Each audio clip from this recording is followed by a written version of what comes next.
자, 오늘 49주입니다. 주기도문의 세 번째 강구에 대해서 배우는데 한번 같이 읽겠습니다. 123문. 셋째 강구는 무엇입니까? 뜻이 하늘에서 이룬 것 같이 땅에서도 이루어지이다로 이러한 강구입니다.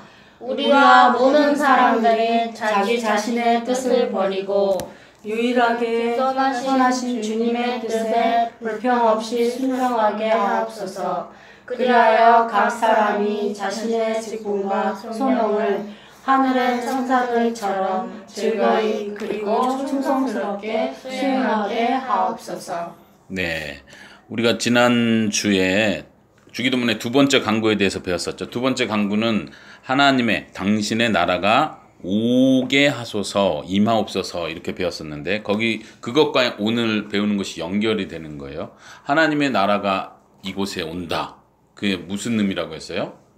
하나님의 통치와 다스림이 이 땅에서 실현되는 것. 그런 의미에서 우리가 하나님의 말씀에 순종하며 살게 해달라는 것까지 포함한다고 했어요. 그리고 교회를 보존하고 사단의 악한 세력들이 멸하여지게 해달라고 기도했었는데, 그런 그 연장선으로서 오늘 말하는 거예요.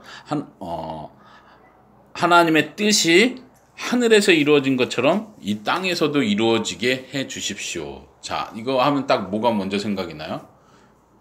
하나님의 뜻이 하늘에서 이루어졌는데 그것이 땅에서도 이루어지게 해주세요. 뭐가 생각나요? 천국? 천국. 그치, 천국이 온다 이런 의미로도 생각되죠.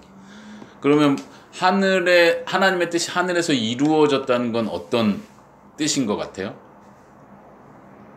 하나님의 뜻, 하나님이 원하시는 바, 하나님이 계획한 것, 이것이 하늘에서는 이루어졌습니다. 근데 그것처럼 땅에서도 그렇게 이루어지기 원합니다. 이게 무슨 뜻이에요? 하늘에서 이루어졌다는 게? 천사들이 하나님을 뭐라 하지? 섬기잖아요. 그것처럼 아름다운 상태가 땅에서도 인간들이 하나님을 네, 맞아요. 우리가 읽은 거에 그렇게 나와 있어요. 읽은 걸 잘 기억하면은 그게 보이죠. 아래 보면은 하늘의 천사들처럼 우리가 즐거이 그리고 충성스럽게 수행한다, 행한다 이런 뜻이죠. 그러니까 하나님의 뜻이 하늘에서 이루어졌다는 건 일단 기본적으로 천사들을 의미하는 거예요. 그래서 천사들이 하나님의 뜻에 불순종하지 않고, 물론 타락한 천사 말고 하나님께 순종하는 그 모든 천사는 100% 완벽한 순종을 하는 거예요. 그 천사들의 온전한 순종처럼 우리도 순종하는 자가 되게 해주세요. 이 땅에서 그 순종이 이루어지게 해주세요. 이런 의미죠. 거기 한번 앞에서부터 다시 봅시다. 우리와 모든 사람들이 자기의 뜻을 버리고 유일하게 선하신 주님의 뜻에 불평 없이 순종하게 하옵소서라는 뜻입니다. 자, 지난주에도 마찬가지고 순종에 대한 강조가 되는 거예요. 하나님의 나라가 임하십시오. 하나님이 알아서 하십시오. 이런 뜻이 아니라 제가 순종하는 자로 하나님의 통치를 받는 백성이 되게 해주십시오. 이런 내용이 포함된 것처럼 여기서도 마찬가지예요. 하나님이 하십시오. 되기를 원합니다. 이게 그냥 하나님이 알아서 할 일을 우리가 소원한다는 뜻이 아니라 우리가 순종하는 자가 되게 해주십시오. 이 내용이 포함됐다는 걸 기억해야 돼요. 그래서 우리가 주기도문을 할 때마다 항상 내가 순종하는 자세가 있는지, 정말 그걸 내 마음으로부터 바라고 있는지를 점검하고 고백하는 시간이 돼야 되는 거예요. 그래서 하나님의 뜻은 어떤 것일까요? 무엇일까요? 하나님이 원하시는 건 뭐예요, 은총아? 하나님께 순종하는 거? 자, 순종하는 거. 그러니까 어떤 내용을 명하셨길래 순종하라고 하는 거예요. 그 내용이 뭐예요? 순종해야 되는 그 내용이 하나님이 원하는 거잖아요. 뭐에 순종하기 원해요? 어떤 것을 행하기 원하세요? 십계명?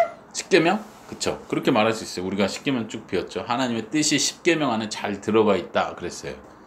자, 그러면 십계명과 연관해서 십계명은 어떻게 요약될 수 있나요? 하나님 사랑, 이웃 사랑. 네, 하나님 사랑과 이웃 사랑. 예수님이 하신 말씀이죠. 예수님 뭐라고 말하셨어요? 예수님이 말씀하시기를 너는 온 마음과 뜻과 정성과 힘을 다하여 주 너의 하나님을 사랑하라. 그 둘째 계명은 이것이니 내 이웃을 내 몸과 같이 사랑하라. 예수님이 직접 말 그대로 요약해 주신 거잖아요. 이것은 하나님의 변치 않는 뜻이에요. 하나님을 사랑하는 거, 이웃을 사랑하는 거. 이제 나머지는 다 그 안에서 움직이는 거예요. 구약에 나온 수많은 율법들, 명령들도 다 하나님 사랑과 이웃 사랑 안에서 움직이는, 이것이 하나님의 뜻이라고 할 수 있죠. 우리는 그 하나님의 뜻에 순종을 하는 삶을 살아야 되는 거예요. 또 성경에서 명시하고 있는 하나님의 분명한 명령들이 있어요. 그 중에 하나는 너희의 거룩함이다, 이렇게 표현을 했어요. 그러니까 우리 자신을 살펴서 죄에 빠지지 않고 깨끗하게 하나님 앞에 서는 거, 하나님의 말씀에 순종하고 하나님을 사랑하고 이웃을 사랑하는 거, 실천하는 것, 이것이 하나님의 뜻이에요. 그런 것들에 우리가 순종하게 해달라고 기도하는 겁니다. 자, 그 설명 그 뒷부분에 보면은 그리하여 각 사람이 자신의 직분과 소명을 즐거이 충성스럽게 행하게 해주십시오. 그러니까 이 말은 뭐냐면 직분과 소명이라는 표현을 했는데, 직분이라는 건 꼭 뭐 교회 집사다 이런 의미가 아니라 자기가 맡은 것, 맡은 일, 이걸 가리키는 거예요. 학생이면 학생으로서, 자녀면 자녀로서, 내가 어느 회사의 직장인이면 직장인으로서 내가 있는 위치, 부름받은 그 자리에서 해야 되는 그 일. 그리고 소명이라는 건 어떤 면에서 하나님께서 부르셨다, 이런 의미거든요. 무엇에 부르셨어요? 자녀로 부르셨어요. 대한민국 사람으로 부르셨어요. 한 교회의 성도로서 부르셨어요. 하나님이 부르신 그 자리를 말하는 것, 비슷한 의미라고 보면 돼요. 그 자기가 부름받은 그 자리에서 최선을 다하고 살게 해달라는 기도예요. 순종하고 연결되는 거죠. 이제 중요한 포인트는 불평 없이 순종하는 거, 즐겁게 순종하는 거, 충성스럽게 순종하는 거. 자, 세 번째 강구의 내용에 대해서 이해가 됩니까?